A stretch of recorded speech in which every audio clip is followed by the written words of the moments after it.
ইবলিস শয়তান আইসা মক্কার কাফেরদেরকে সূরা ইবনে মালিকের সূরা ধরে বলে, শোনো মক্কার কাফেররা, তোমরা চিন্তা করবা না, আমি সূরা ইবনে মালিক তোমাদের সাথে আছি।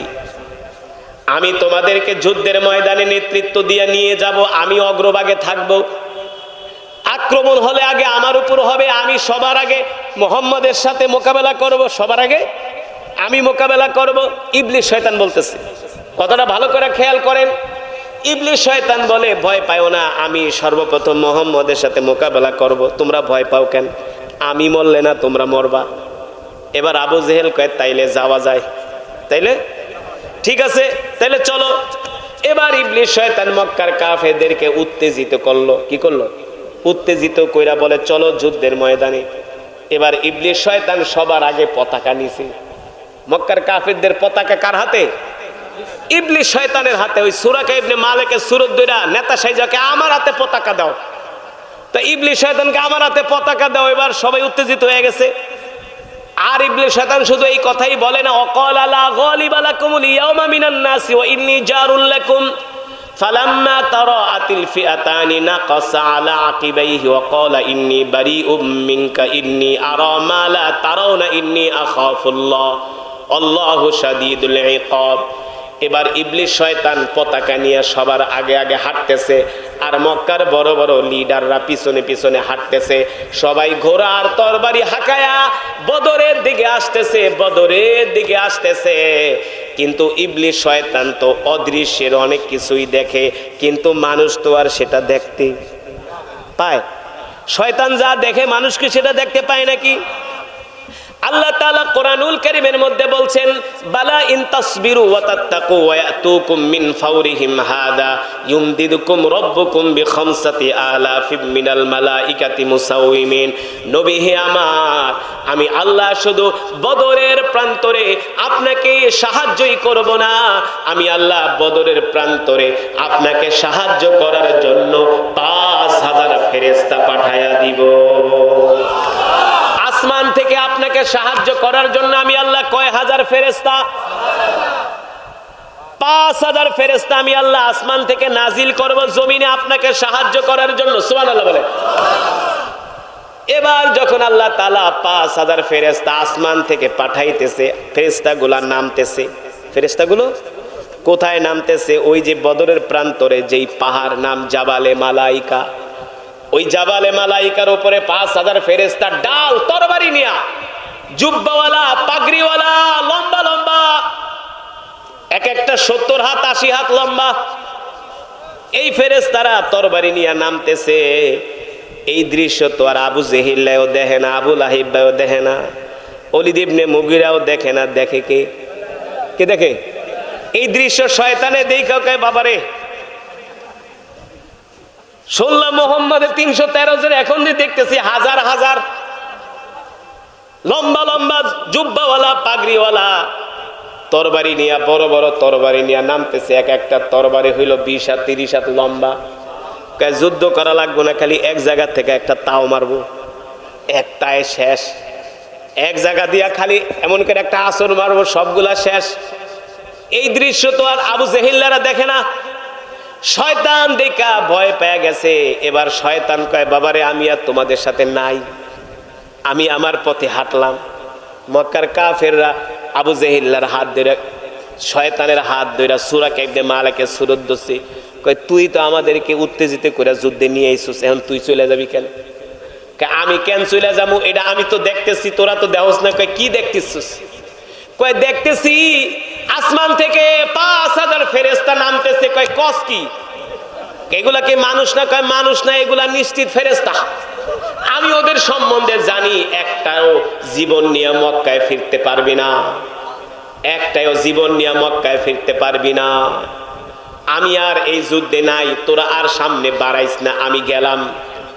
আর শোন, এতদিন বলছি তোরা এই যুদ্ধে বিজয় অর্জন করবি, কিন্তু এখন আমি বইলা গেলাম, যুদ্ধে বিজয় অর্জন করা তো দূরের কথা, একটাও জান নিয়ে ফিরতে পারবি না। এই কথা কয়া ইবলিস শয়তান ওই কাফেলা থেকে ভাইগা চলে আসছে।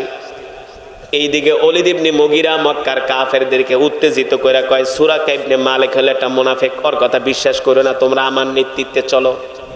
এই যুদ্ধে আমরাই বিজয় অর্জন করব। এই কথা বলে মক্কার কাফেররা 1000 বাহিনী নিয়ে যখন বদরের প্রান্তরে আসলেন, বদরের প্রান্তরে আসার পরে তারা তাবু গাড়লেন। মুসলমানরা 313 জন গোয়েন্দা পাঠাইলেন, যায় দেখো তো মুহাম্মদের অবস্থা কি। মক্কার কাফেররা আইসা দেখলো মুসলমানরা হলো 313 জন, উট 17টা, ঘোড়া 2টা আর তরবারি 2টা। এই অস্ত্র আর সৈন্য দেখা মক্কার কাফেররা দাঁত বাইর করে করে হাসে আর কয় মুহাম্মদের বাহিনীর সাথে আর কি যুদ্ধ করুন, আমরা 1000 যদি শুধু লং মার্চ করি, 1000 যদি এক দৌড়ানি মারি, মুহাম্মদের 313 জন শেষ। নাউজুবিল্লাহ। আল্লাহ তাআলা বলে, নবী আপনি ভয় পাবেন না, আপনি টেনশন করবেন না, কষ্ট পাবেন না, আমি আল্লাহ আপনাকে 5000 ফেরেশতা দিয়ে সাহায্য করব। সিরাতের কিতাবের মধ্যে আসছে আল্লাহ রাসূল সাল্লাল্লাহু আলাইহি সাল্লাম যেখানে তাবু গাড়ছিলেন, তাবু সেই জায়গাটা ছিল বালুকাময় জায়গা, বালুর ভিতরে পাড়া দিলে পা গেড়ে যায়, সেখানে আর যুদ্ধ কইরা সুবিধা করা। মানুষ যদি বালুর মধ্যে পাড়া দেয়, মরুভূমির মধ্যে পাড়া দেয়, পা গেড়ে যায় কি যায় না? পা গেড়ে যায়। ঘোড়া পাড়া দিল পা গেড়ে যায়, ঘোড়ার খুর গেড়ে যায়, সেখানে যুদ্ধ কইরা সুবিধা করা যায় না। আল্লাহ তাআলা বলে, ফুম্মা আনজালাল্লাহু সাকিনাতাহু আলা রাসূলিহি ওয়া আলাল মুমিনিনা ওয়া আনজালা জুনুদাল লাম তারাউহা ওয়া আযাবাল্লাযীনা কাফারু ওয়া যালিকা জাযাউজ জালিমিন। নবী আপনি চিন্তা করবেন না, আমি আল্লাহ আপনার সুবিধার জন্য, আমি আল্লাহ আপনার সুবিধার জন্য, আপনার বাহিনীর সুবিধার জন্য আপনারা যেই জায়গার মধ্যে আসছেন ওই জায়গাটা আমি আল্লাহ এমন ভাবে বৃষ্টি দিব, বৃষ্টি দেওয়ার কারণে ওই বালুগুলো শক্ত হয়ে যাবে, আর বালুগুলো যখন শক্ত হয়ে যাবে তখন আপনারা যুদ্ধ কইরা সুবিধা করতে পারবেন। ঠিক কিনা বলে? আল্লাহ তাআলা আসমান থেকে বৃষ্টি নাজিল করলেন, সুবহানাল্লাহ বলে। ওই জায়গাটা একেবারে শুকিয়ে গেল। আল্লাহ রাসূল বিশ্ব নবী রাহমাতুল লিল আলামিন এবার সাহাবীদের কাছ থেকে বায়াত গ্রহণ করতেছেন। ও সাহাবীরা, কাফেররা হলো 1000 আর আমরা হলাম 313 জন, তোমরা বলো কি করবা? মুহাজিরদের মধ্য থেকে সাহাবীরা দাঁড়ায় গেলেন, আনসারদের মধ্য থেকে একজন দাঁড়ায় গেলেন। আনসারদের মধ্য থেকে মিকদাদ রাদিয়াল্লাহু তাআলা আনহু দাঁড়ায় বললেন, ওগো আল্লাহর নবী, আপনি কোনো চিন্তা করবেন না, পেরেশান হবেন না, টেনশন করবেন না। বনি ইসরাইলরা পয়গম্বর মূসাকে যেই কথা বলছে, মূসা তুমি আর তোমার আল্লাহ যায়া যুদ্ধ করো, আমরা যুদ্ধ ঠুদ্ধ করতে পারবো না, যদি যুদ্ধে বিজয় অর্জন করো তাহলে মিষ্টির পোটলা নিয়ে আমাদের কাছে আইসো, আমরা মিষ্টি খাবো। বলেন নাউজুবিল্লাহ। আনসার সাহাবীরা বলে, ওগো আল্লাহর নবী, আমরা আপনাকে এই কথা বলবো না, আমরা আপনাকে আশ্বস্ত করতেছি, ওয়াদা করতেছি, আপনার হাতে হাত রেখে আমরা বায়াত গ্রহণ করতেছি, আমরা আপনার ডানে, আমরা আপনার বামে, আমরা আপনার পিছনে, আমরা আপনার সামনে থেকে আল্লাহর জমিনে দ্বীন কায়েম করার জন্য আমরা যুদ্ধ করব। আপনি আগায় যান, এগিয়ে যান, এক বিন্দু রক্ত থাকা সত্ত্বেও আমরা যুদ্ধের ময়দান থেকে পলায়ন করব না। আল্লাহু আকবার। এই কথা শোনার পরে আল্লাহ রাসূলের চোখ দিয়ে আনন্দের পানি চলে আসলো। এবার মুহাজিররা বলল, গো আল্লাহ রাসূল, আমরা তো আপনার জন্য জীবন দেওয়ার জন্য প্রস্তুত। সুবহানাল্লাহ বলবেন। কিন্তু ওই সময়ে যদি আমরা থাকতাম, বলতাম, নবীজি 1000-এর বিরুদ্ধে 313 জন নিয়ে ময়দানে যাইবেন, আমরা পারুম ঠারুম কিনা একবার চিন্তা করেন। কিন্তু সাহাবীরা এই কথা বলেন নাই। সাহাবীরা বলছেন, গো আল্লাহ রাসূল, আপনি শুধু অর্ডার দেন, আমাদেরকে আদেশ করেন, আমরা আমাদের সন্তানকে এতিম করতে রাজি, স্ত্রীকে বিধবা করতে রাজি। আল্লাহু আকবার। আল্লাহর জমিনে দ্বীন কায়েম করার জন্য আমরা এক কদমও পিছপা হব না। ঠিক কিনা বলে? শুধু এখানেই শেষ নয়, আল্লাহ তাআলা 5000 ফেরেশতা দিয়ে সাহায্য করেন নাই, বৃষ্টি দিয়ে সাহায্য করেন নাই। আরবের বুকে যখন যুদ্ধ হতো, যাদের কাছে পানি থাকতো তারাই যুদ্ধে সুবিধা করতে পারতো, কারণ মরুভূমিতে প্রচন্ড গরম, গরমে কি দরকার? কি দরকার? এখনো যারা সৌদি আরবে হজ ওমরা করতে যান, পানি কত প্রকার কি কি ওইখানে গেলে বোঝা যায়। না? এখনো সৌদি আরবে তেলের চেয়ে পানির দাম বেশি, কারণ এত গরম, প্রচন্ড গরম। 10 মিনিট পানি না খায়া থাকা যায় না। থাকা যায়? কলিজা শুকায় যায়। এখানে যারা আছেন এর মধ্যে কয়জনে হজ করছেন? হাত উঠান তো। কয়জন হাজি সাহেব আছে দেখি? হাজি বড় হজ করছেন? একজন। বড় হজ একজন। লা হাওলা ওয়ালা কুওয়াতা ইল্লা বিল্লাহ। কম হইলেও তো এই মজমার ভিতরে 10 জন হাজি সাহেব থাকার কথা ছিল। হজ কেন করবেন? সম্পদ যা আছে রাইকা যান। সম্পদ বেচেন না, কারণ আপনারে কবর দেওয়ার জন্য তো 1 বিঘা জায়গা লাগবে। দরকার নাই, সম্পদ বেচেন না। বাংলাদেশের হাজি সাহেবানরা হজ করতে যায় 70 বছর হইলে। কয় বছর? 70-80 বছর বয়সে হজ করতে যায়, পরে তোয়াফ করতে যায় এমন গরম, আর সৌদি আরবে এমন গরম, পরে লাস্টে যায় মাথা হ্যারে আবার সেলান দিয়া লাগে 3 জন ধরতে। কথা বলে 3 জন লাগে ধরতে। গত হজে এক হাজি হারায় গেছে, বয়স 80 বছর। 80 বছর বয়সে আপনার হজ করতে যেতে কে বলছে? কে বলছে আপনি 80 বছর বয়সে হজ করতে যাবেন? আপনি হজ করবেন 40 বছর বয়সে, যখন আপনার গায়ে শক্তি থাকবে।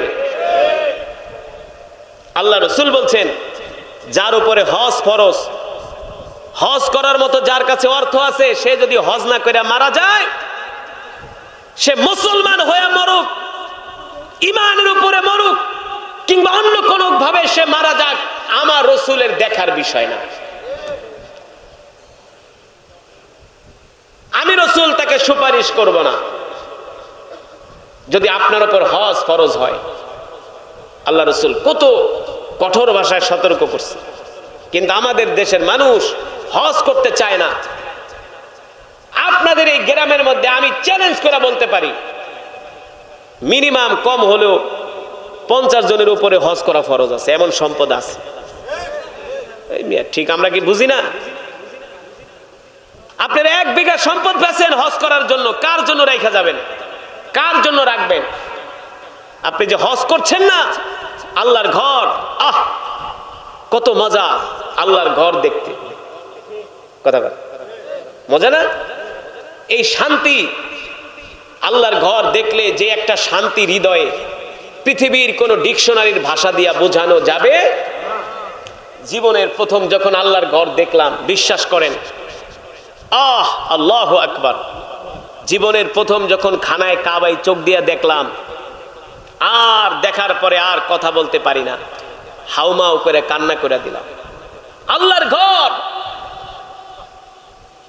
দেখলে শুধু হৃদয়ে শান্তি লাগে। ঠিক কিনা বলেন? এগুলো আপনাদেরকে কিভাবে বুঝাবো না গেলে? এ কারণে আল্লাহর ঘরে যাবেন, হজ করবেন। যাদের অর্থ আছে বারবার মক্কা মদিনায় যাবেন, উমরা করবেন যদি অর্থ থাকে।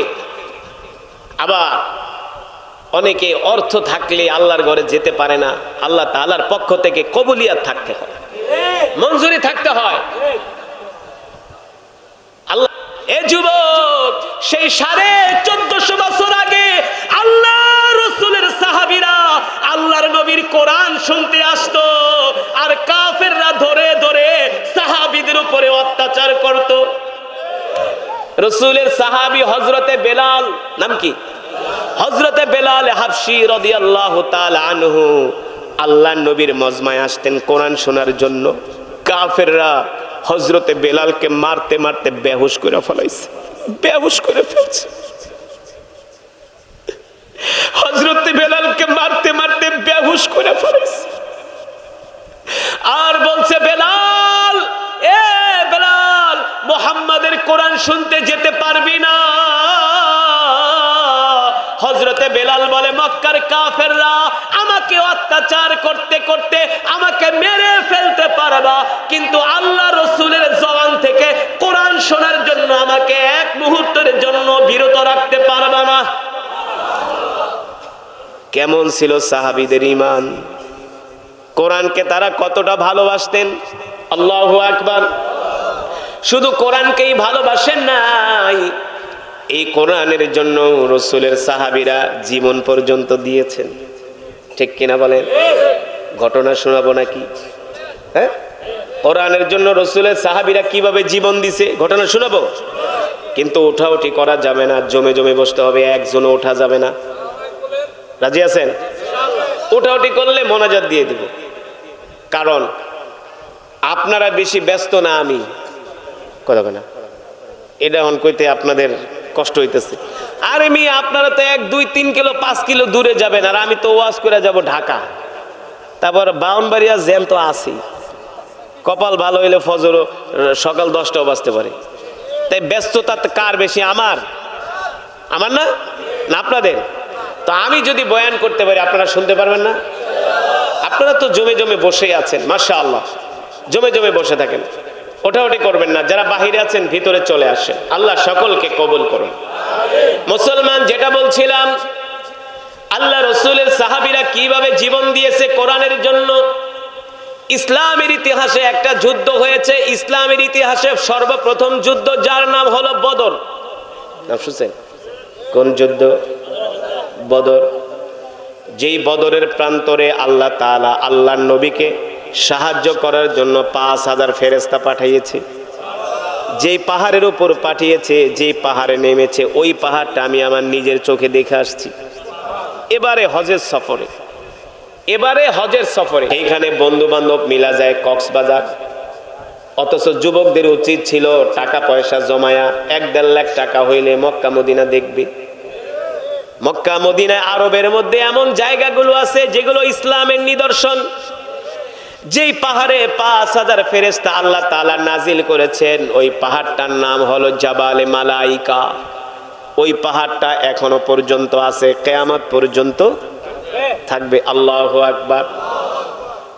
ইসলামের ইতিহাসের সর্বপ্রথম যুদ্ধ বদরের যুদ্ধ। আল্লাহর নবী মক্কা থেকে মদিনায় চলে গেলেন। মক্কার কাফেররা ষড়যন্ত্র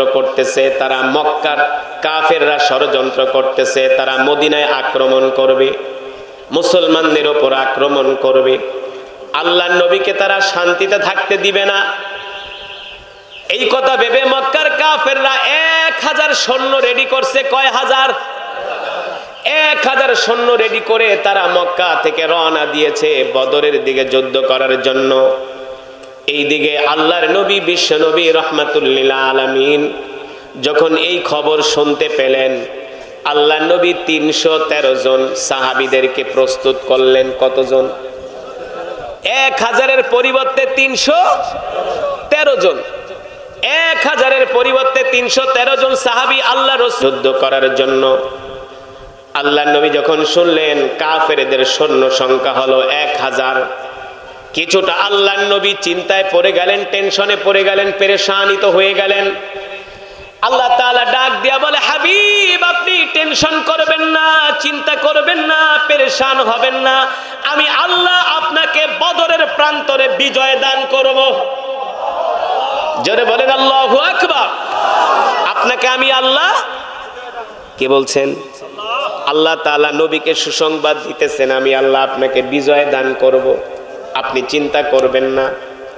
আল্লাহ তাআলা যখন ওয়াদা দিয়েছেন, ঘোষণা করেছেন, আল্লাহর কথা কি মিথ্যা হইতে পারে? জোরে বলেন। এবার তো সাহাবীরা উজ্জীবিত হয়ে গেছে কাফেরদের সাথে যুদ্ধ করার জন্য, কারণ আল্লাহ তাআলা যখন ঘোষণা করেছেন মুসলমানদের বিজয় নিশ্চিত, মুসলমানদের বিজয়। কিন্তু কাফেররা তো, ওদের তো ঈমান নাই, ওরা তো আর আল্লাহর কথা বিশ্বাস। এইদিকে কাফেররা কি করলো, 1000-এর মধ্যে 700 কাফেরকে তারা ঘোড়া দিল, আর তরবারি দিল, ডাল দিল। এইদিকে মুসলমানদের মাঝে 313 জনের মাঝে মাত্র 2টা ঘোড়া ছিল। কয়টা? 2টা ঘোড়া, 2টা উট, আর 17টা, 2টা ঘোড়া, 2টা তরবারি, আর 17টা উট। এই ছিল মুসলমানদের অস্ত্র। আর কাফেরদের অস্ত্র হলো 700 অশ্বারোহী বাহিনী, 1000-এর মধ্যে 700টা ঘোড়া, 700টা তরবারি। আর মুসলমানের ঘোড়া হলো 2টা তরবারি, 2টা, আর উট হলো 17টা। কয়টা? 17টা। যখন মুসলমানের এই অস্ত্রের কথা শুনা মক্কার কাফেররা বলে, মুহাম্মদের বাহিনীর সাথে আমরা আধা ঘন্টা যুদ্ধ কইরা বিজয় অর্জন কইরা নাস্তা খাবো। আল্লাহ কয়, আয়। নাস্তাটা খাওয়াই, নাস্তাটা আয়, নাস্তাটা খাওয়াই। যখন আল্লাহ তাআলা ঘোষণা দিলেন, নবী আমি আল্লাহ আপনাকে বদরের প্রান্তরে বিজয় দান করব, শুধু বিজয় দান করব না, ওই যুদ্ধে আবু জেহেল মারা যাবে। কে মারা যাবে? যুদ্ধ এখনো শুরু। কথা ভালো করে খেয়াল করবেন। আল্লাহর কোরআন থেকে বলতেছি, এই ইতিহাস যেগুলো শুনলে ঈমান বাড়ে। আজকে যদি মুসলমানের সন্তানদেরকে কোরআনের এই ইতিহাসগুলো কলেজ ইউনিভার্সিটিতে পড়াইতো, তাহলে আমাদের সন্তানরা ঈমানওয়ালা হইতো।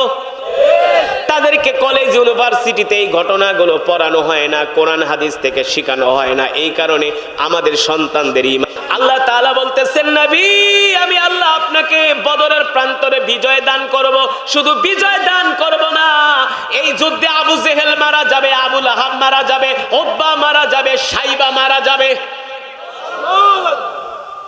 যখন এই কথা আবু জেহেল জানতে পারছে, আল্লাহ নবী সাহাবীদেরকে বলছে, শোনো, চিন্তা করো না, এই যুদ্ধে আবু জেহেল শেষ, ওর খেলা ফাইনাল, ওর খেলা ফাইনাল। আবু লাহাব শেষ, খেলা final. Utba final, Shaiba final.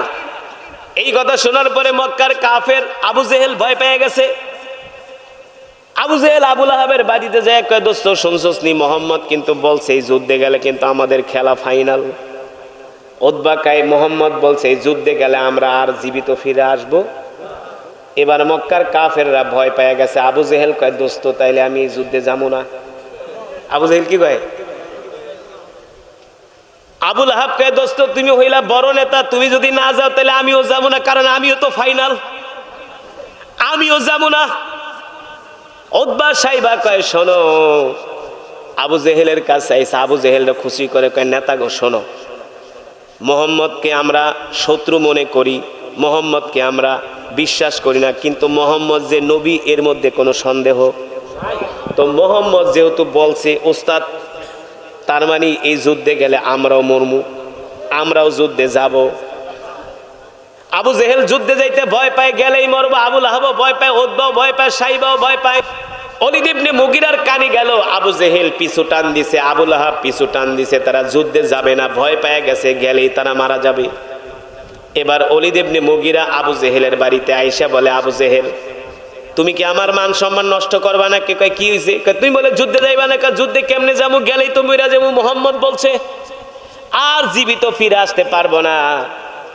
Walid ইবনে মুগীরা বলে, আবু জেহেল তুমি কি একবারও তোমার বংশের দিকে তাকাইলা না? একবারও কি বাপদাদার কথা চিন্তা করলা না? তুমি যদি যুদ্ধে না যাও, আবু লাহাব যদি যুদ্ধে না যায়, উতবা ইবনে রবিয়া যদি যুদ্ধে না যায়, তাহলে কি আমাদের মান সম্মান থাকবো নাকি? আবু জেহেল বলে, বাবারে এত কিছু বুঝায় লাভ নাই, আমি মরতে চাই না।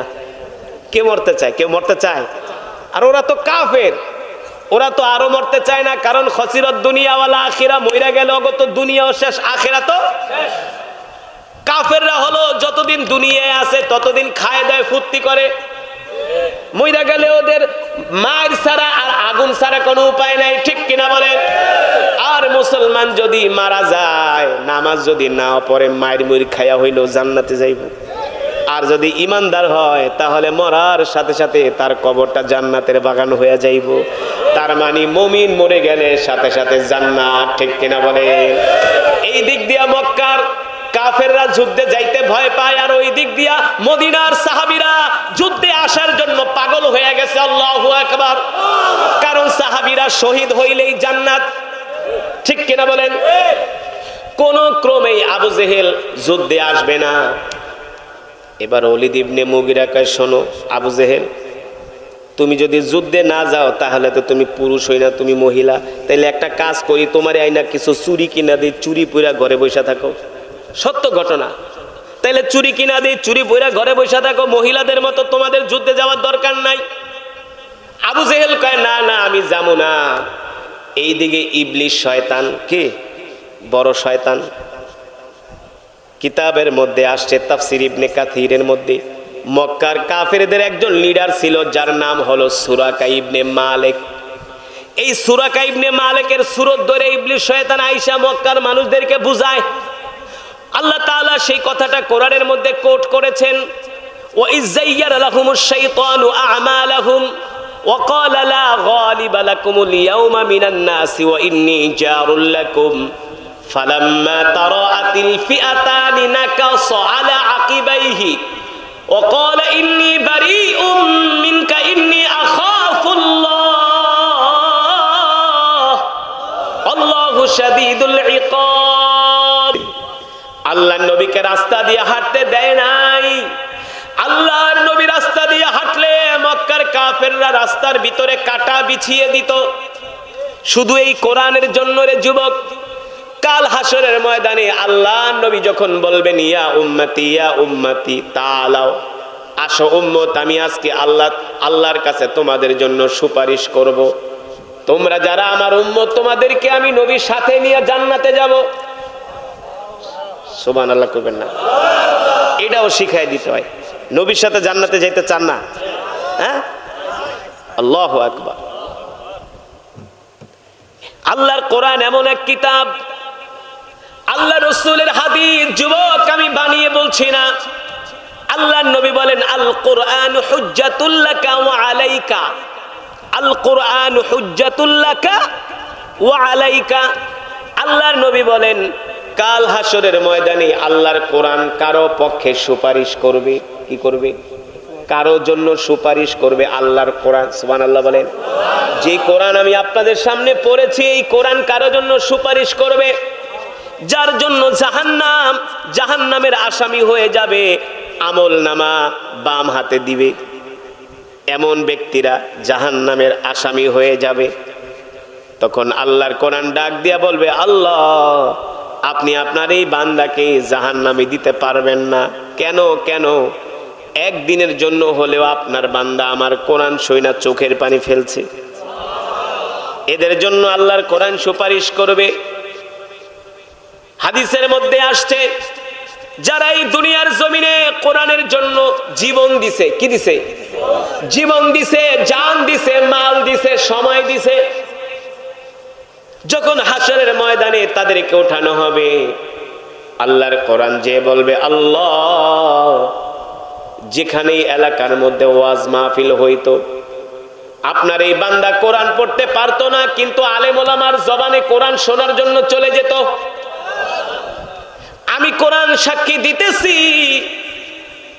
আপনার বান্দারা দূর দূরান্তে চলে যেত কোরআনের মাহফিলে।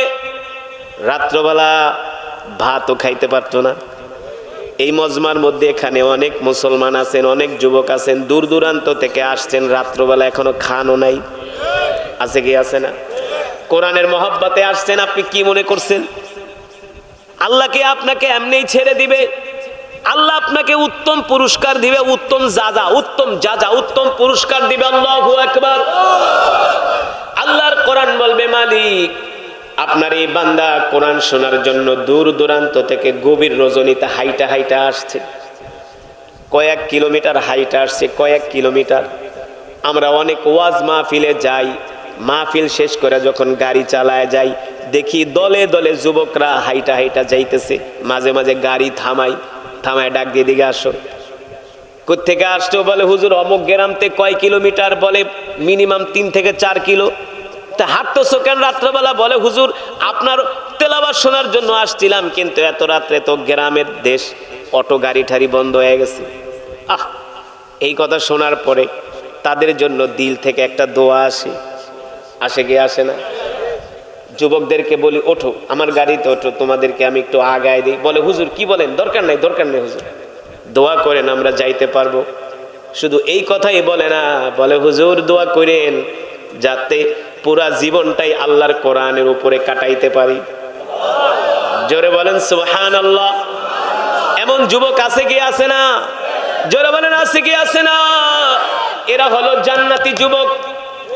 এই যে আপনার এলাকার যুবকরা কোরআনের মাহফিল করছে, কেন মাহফিল করছে? কোরআনের মহব্বতে, আপনাদেরকে কোরআন শোনানোর জন্য। কাল হাসরের ময়দানে আল্লাহর কোরআনও তাদের পক্ষে সাক্ষী দিবে। শুধু তাদের পক্ষে সাক্ষী দিবে না, আল্লাহর কোরআন আপনাদের মতো যারা ঈমানওয়ালা মুসলমান, চাতক পাখির মতো তাকায় তাকায় কোরআন শুনছেন, আপনাদের জন্য আল্লাহর কোরআন কাল হাসরের ময়দানে সাক্ষী দিবে। ঠিক কিনা বলে? কিন্তু কোরআন অনুযায়ী আমল করতে হবে। কি করতে হবে? শুধু কোরআন তেলাওয়াত শুনলেই চলবে না, কোরআন অনুযায়ী আমল করতে হবে, ঠিক কিনা বলেন? হারামকে হারাম মানতে হবে, হালালকে হালাল মানতে হবে। আল্লাহর জমিনে আল্লাহর কোরআনের রাজ কায়েমের জন্য নিজের জান মাল বিলিয়ে দিতে হবে, ঠিক কিনা বলেন? আল্লাহ রাব্বুল আলামিন সেই কথাই আল্লাহ রাসূলকে বলছেন, ইন্না আনজালনা ইলাইকা যিকরা লিতুবাইয়িনা লিন-নাস। নবী হে আমার, আমি আল্লাহ আপনার উপর যেই কোরআন নাজিল করেছি, এই কোরআন দিয়ে আপনি মক্কার কাফেরদেরকে দাওয়াত দেন। কি দিয়া? এই কোরআন দিয়া দাওয়াত দেন। ও মুসলমান, আজকে আমি কোরআন পড়তেছি, আপনারা কোরআনে থাকেন। এক একটা হরফে বিনিময়ে আল্লাহ তাআলা আমাদের আমল নামায় কমপক্ষে 10টি করে নেকি দান করেছে। কয়টা করে? আমি যদি 1000 শব্দ তেলাওয়াত করি, 1000কে 10 দিয়া গুণ দেন, কয় হাজার হয়? কত? 10,000। যদি আমি 10,000কে 10,000 শব্দ তিলাওয়াত করি, 10,000কে 10 দিয়া গুণ দেন, কত হয়? 1 লাখ। যদি 20,000 শব্দ পড়ে থাকি, 20,000কে 10 দিয়া গুণ দেন, কয় লাখ? 2 লাখ। যত হাজার শব্দ পড়েছি তত হাজার, এক এক হরফে 10টি করে নেকি আল্লাহ তাআলা আমাদের আমল নামায় দান করেছে। যদি 30,000 শব্দ পড়ি, আমরা 3 লক্ষ নেকি পেয়েছি। সুবহানাল্লাহ বলবেন না? নির্বাচনী প্রচারণায়, নির্বাচনের মিটিংয়ে গেলে এর চেয়ে বেশি সওয়াব পাওয়া যায়। হ্যাঁ, নেতার ডাকে গেলে এর চেয়ে বেশি সওয়াব পাওয়া যায়। চায়ের দোকানে বসে বাংলা সিনেমা দেখলে খুব সওয়াব। আপনারা যে কোথায় আসছেন আপনারা নিজেরাও জানেন না। এটা হলো জান্নাতের বাগান। আল্লাহু আকবার বলেন। সত্যি করে বলেন, আমি যে কোরআন পড়েছি আপনাদের কাছে কেমন লেগেছে? আল্লাহু আকবার। আসমানের নিচে, জমিনের উপরে কোরআনের সুরের মতো এত মায়াবী, এত হৃদয়গ্রাহী সুর পৃথিবীতে আর হতে পারে না। পারে? জীবনে কত গান পৃথিবীতে আসে আর যায় না? শোনেন, আমি বয়ান করব, বয়ান করার আগে একটা শর্ত আছে। আমার আপনাদের কাছে একটা চাওয়া আছে, একটা আবদার আছে, একটা আকুতি আছে। বলবো? বলবো? আপনারা কি কোরআনকে ভালোবাসেন? আলেম ওলামাদেরকে ভালোবাসেন? কোরআনকে মহব্বত করেন? যদি কইরা থাকেন, যতক্ষণ বয়ান চলবে একজনও উঠাউঠি করা যাবে না। কোরআনের জন্য কিছু সময় কোরবানি করতে পারবেন তো ইনশাআল্লাহ? কে কে পারবেন না হাত উঠান। ও বা খিতা খল্লা রে বা। কোরআনের জন্য কে কে একটু সময় কোরবানি দিতে পারবেন? হাত উঠিয়ে আল্লাহকে দেখান। লিল্লাহি তাকবীর। হাত সোজা করেন, সোজা করেন মিয়া, সোজা করেন, আরো সোজা করেন। ডাক দেন, ইয়া আল্লাহ। আরো জোরে বলেন, ইয়া আল্লাহ। আমাদের গুনাহগুলো মাফ করে দেন, শেষ মোনাজাত দিয়া যাওয়ার তৌফিক দেন। বলি আমিন। হাত নামান। আমি কি আপনাদেরকে খেলা দেখার জন্য বসতে বলছি? সিনেমা দেখার জন্য? জমিনের উপরে উত্তম দাওয়াত, যেই কোরআনের তেলাওয়াত শুনলে ঈমান বেড়ে যায়। আমি বলছি, কে বলছেন? কে বলছেন? ওয়া ইযা তুলিয়াত আলাইহিম আয়াতুহু যাদাতুহুম ঈমানা। হে মুসলমান, আল্লাহ নিজে বলছেন, আমার কোরআন পড়ো, আমার কোরআন শোনো, তাহলে আমি আল্লাহ তোমাদের ঈমানকে বাড়িয়ে দিব। কিন্তু সত্যি করে বলেন, সমাজের কত পার্সেন্ট মানুষ কোরআন পড়তে পারে? কত পার্সেন্ট? ডাক্তার, ইঞ্জিনিয়ার, ব্যারিস্টার, কথা কেনা? ডাক্তার, ইঞ্জিনিয়ার, ব্যারিস্টার, তুখোর রাজনীতিবিদ, মন্ত্রী, মিনিস্টার, চেয়ারম্যান, সূরা ফাতিহা পড়লে দাঁত 32টা ভাঙা যায়। হ্যাঁ, 100-র ভিতরে সমাজের 97% মুসলমান কোরআন পড়তে পারে না। কি মনে করছেন আল্লাহকে এমনি ছাইরা দিব? এমনি ছেড়ে দিবে? মায়ের একটাও মাটিতে পড়বো না। ফেরেশতারা পিটায় একেবারে পাছা লাল করে ফেলাইবে। কোরআন পড়তে পারেন নাই, ব্যাপারটা কি? তলাবুল ইলমি ফরিয়দাতুন আলা কুল্লি মুসলিম। কোরআন শিক্ষা করা প্রত্যেকটা মুসলমান নরনারীর উপর ফরজ। কোরআন শিক্ষা করা কি ফরজ? এ কপাল পোড়া মুসলমান, কোরআন পড়তে তো পারোসই না। এ যুবক, তুমি কলেজে পড়ো, ইউনিভার্সিটিতে পড়ো, ডাক্তার হও, ইঞ্জিনিয়ার হও, কত কঠিন কঠিন গণিত অঙ্ক তুমি করো। অঙ্ক করতে করতে, সায়েন্স নিয়ে পড়তে পড়তে, কমার্স নিয়ে পড়তে পড়তে, অঙ্ক করতে করতে চোখের নিচ দিয়ে কালি পড়ে যায়। রাতের পর রাত ঘুমায় না। কতক্ষণ? রাতের পর রাত ঘুমাও না। সায়েন্স নিয়ে পড়াশোনা করো, কমার্স নিয়ে পড়াশোনা করো, আর্টস নিয়ে পড়াশোনা করো। আবার সায়েন্সের ছাত্র খুব ক্রেডিট নেয়, আমি কিন্তু সায়েন্সের ছাত্র, আমি কমার্সের ছাত্র। কথা বল। আমি ঢাকা ইউনিভার্সিটিতে ইংলিশে অনার্স করছি, আমি অমুক সাবজেক্ট নিয়ে ডক্টরেট করছি, পিএইচডি করছি, অক্সফোর্ডে পড়ি। কথা বলে না। আমার ছেলে লন্ডনে ব্যারিস্টারি পড়ে, আপনার ছেলে লন্ডনে ব্যারিস্টারি পড়ে, অক্সফোর্ডে পড়ে, ইউনিভার্সিটিতে পড়েন, জগন্নাথে পড়েন, জাহাঙ্গীরনগরে পড়েন, কিন্তু কোরআনটা যে শিখলেন না, ব্যাপারটা কি? আল্লাহ ছেড়ে দিবে? জোরে বলেন, আল্লাহ ছেড়ে দিবেন না। এ যুবক, বন্ধু, কোরআন পড়তে পারো না, যদি তুমি কোরআনের মহব্বতে কিছুটা সময় কোরআনের মজমায় বসো, আর এই কোরআনের তেলাওয়াত শুনে যদি চোখের পানি ছেড়ে আল্লাহ তাআলার কাছে দোয়া করো, মালিক আপনার কোরআন শিখতে পারি নাই, আপনার কোরআন পারি না, মালিক একজন কোরআনের কারি আমাদের এলাকায় আসছে, যার কোরআন তেলাওয়াত শুনে আমার পাথরের মতো হৃদয়টা মোমের মতো গলে গেছে, মালিক গো আপনার কোরআন শিখতে পারি নাই, এটা আমার অপারগতা, এটা আমার অন্যায়, এটা আমার ভুল, মালিক গো আপনার কোরআনকে ভালোবাসি, আপনার কোরআনকে মহব্বত করি, আপনার কোরআনকে ভালোবেসে আমি কোরআনের মজমায় বসেছি। যুবক মুসলমান বাবারা, হতে পারে আজকের এই কোরআনুল কারীমের তেলাওয়াত হাসরের ময়দানে আমাদের জন্য নাজাতের উসিলা হতে পারে, না? নাজাতের উসিলা হতে পারে। কিন্তু যুবক, তুমি নিজে কোরআন পড়তে পারো না, তোমার এলাকায় কোরআনের মাহফিল হয়, কোরআনের তেলাওয়াত হয়, তুমি এখনো চায়ের দোকানে বসে রইছো। কিরামান কাতিবিন, ফেরেশতারা কিন্তু লিখতেছে। কথা বলেন, লেখছে কি লেখছে না? কিরামান কাতিবিন, ফেরেশতারা লিখতেছে, তুমি কি করতেছো? এই কোরআনের তেলাওয়াত শোনার পরে যদি তোমার ঈমান তোমাকে কোরআনের মজমায় নিয়ে আসে, তাহলে বুঝতে হবে তোমার ঈমান আছে, তোমার ঈমানের পাওয়ার আছে। আর যদি তোমার ঈমান তোমাকে কোরআনের মজমায় আসতে না পারে, তোমার ঈমান যদি তোমাকে কোরআনের মজমায় না নিয়ে আসতে পারে, তাহলে বুঝতে হবে তোমার ঈমান ক্যান্সারে ধইরা গেছে, তোমার ঈমান প্যারালাইসিস হয়ে গেছে। ঠিক কিনা বলেন? যেই ঈমান তোমাকে দুনিয়াতে সামান্য কোরআনের মজমায় আনতে পারে না, সেই ঈমান তোমাকে জাহান্নাম থেকে কিভাবে বাঁচাবে? কথা বলেন না।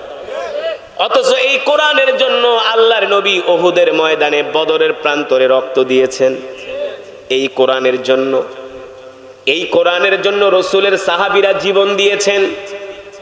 এই কোরআনের জন্য রাসূলের সাহাবীরা সন্তানকে এতিম করেছেন, স্ত্রীকে বিধবা করেছেন। ঠিক কিনা বলেন? এই কোরআনের দাওয়াত আল্লাহর নবী মক্কার জমিনে দিয়েছেন। মক্কার জমিনে কোরআনের দাওয়াত দেওয়ার কারণে মক্কার কাফেররা আল্লাহর নবীর উপরে এমন অত্যাচার,